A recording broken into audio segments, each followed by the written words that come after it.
एक ऊबर चलाने वाले मुस्लिम युवक को बेरहमी से पीटा गया। धारदार हथियार से उस मुस्लिम युवक पर हमला किया गया, गले को बांध दिया गया। बेरहमी से उस मुस्लिम युवक के साथ इस तरह की हरकतें की गईं कि जिसके बाद अब वो हॉस्पिटल में एडमिट है और ज़िंदगी और मौत से लड़ रहा है।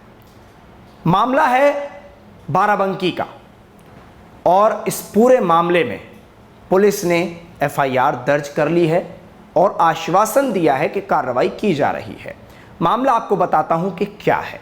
दरअसल 4 लोगों ने एक ऊबर ड्राइवर मोहम्मद हफीज से रिक्वेस्ट की कि वो उन्हें ले जाए। मोहम्मद हफीज ने उनकी रिक्वेस्ट मान ली और उन्हें बिठा लिया। रास्ते चलते मोहम्मद हफीज को उन्होंने बेरहमी से पीटा और बेरहमी से पीटने के बाद मोहम्मद हफीज को गाड़ी से उतार कर फेंक दिया, गाड़ी छीनी और वहां से फरार हो गए। अब आपको सुनाता हूं कि मोहम्मद हफीज अस्पताल में लेटे हुए इस पूरे मामले पर क्या जानकारी दे रहे हैं और क्या कुछ हुआ है जो वो बता रहे हैं। एक बार सुन लीजिए। मेरा नाम मोहम्मद हफीज है। मैं ओला ऊबर की गाड़ी चलाता हूँ। 8 तारीख को रात 11 बजे तो करीब कुछ लोग हमें 3 लोग चारबाग में मिले, जो कहा कि हमको वो राम स्वरूप डिग्री कॉलेज छोड़ दीजिए। तो नहीं आ रहे थे, हमसे रिक्वेस्ट की तो हम उनको छोड़ने गए तो उन्होंने हमको माती पुलिया पर रोक के धारदार हथियारों से वार किए, चाकुओं से, और गले में तार डाल दिया। हमारी गाड़ी हमसे छीन ली और हमको छोड़ के चले गए। तो हम ये चाहते हैं कि योगी जी से, शासन प्रशासन से, कि हम इसके लिए सख्त कार्रवाई की जाए। हम अपने घर के अकेले हैं, हम ही कमाने वाले हैं और हमें थोड़ी मदद की जाए। हमारी रिपोर्ट देवा थाने में दर्ज है। आप लोगों से निवेदन है कि हमारा काम जल्द से जल्द किया जाए।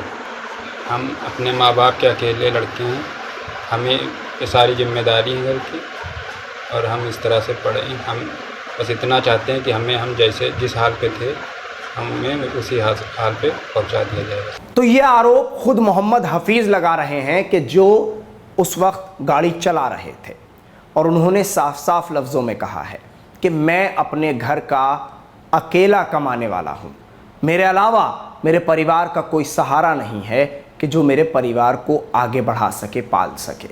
मैं जिस स्थिति में हूँ इस वक्त, उसमें मैं ना कमा सकता हूँ और ना कुछ पैसे ले जाकर अपने घर दे सकता हूँ कि जिससे मेरे घर वाले खाना खा सकें और ज़िंदगी चला सकें।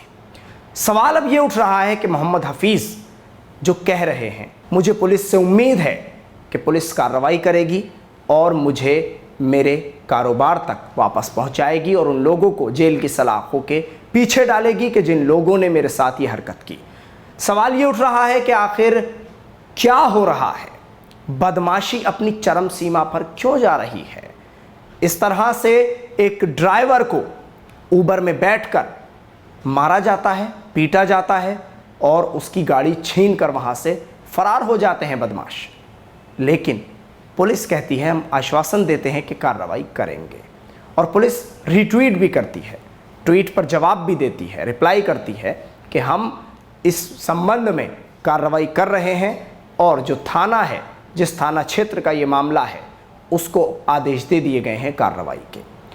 तो क्या इस तरह के मामलात प्रदेश की छवि को ख़राब नहीं करते? क्या इस तरह के मामलात पुलिस पर सवालिया निशान नहीं उठाते? क्योंकि पुलिस की जिम्मेदारी बनती है, उसका दायित्व बनता है कि जैसे ही ये घटना हुई है उसके तुरंत बाद एक्शन मोड में आकर इस पर कार्रवाई की जाए। अब मोहम्मद हफीज़ जो कि अपने परिवार का अकेला सहारा है, अब वो अस्पताल में पड़ा है और कोई कमाने वाला नहीं है। आपको वो जुमला दोबारा सुनाता हूँ जो मोहम्मद हफीज़ ने ये कहा है आखिर में। हम अपने माँ बाप के अकेले लड़के हैं, हमें ये सारी जिम्मेदारी है घर की और हम इस तरह से पढ़े। हम बस इतना चाहते हैं कि हम जैसे जिस हाल पे थे हमें उसी हाल पे पहुंचा दिया जाएगा। तो अब देखना होगा कि बाराबंकी पुलिस इस पूरे मामले में किस तरह से कार्रवाई करेगी, क्योंकि अब सवाल प्रदेश की पुलिस की छवि का है, क्योंकि इस तरह के मामले लगातार अगर आते रहेंगे और इसी तरह से एक मुस्लिम युवक को किस तरह से पीटा गया, ये मामला सामने जब आया, उसके बाद से पुलिस तो एक्शन मोड में है, लेकिन अभी तक कोई इस तरह का ट्वीट हमने नहीं देखा कि जिसमें ये कहा गया हो कि गिरफ्तारी हो गई है या कार्रवाई आगे बढ़ रही है। तो अब सवाल उठ रहा है कि आखिर पुलिस इस पूरे मामले में कैसे आगे बढ़ रही है।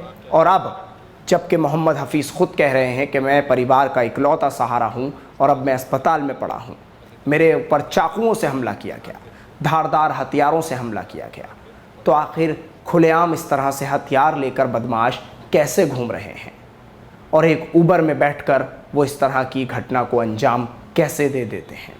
ये सभी सवाल हैं जो इस घटना के चारों तरफ घूम रहे हैं। वीडियो को ज़्यादा से ज़्यादा शेयर कीजिएगा।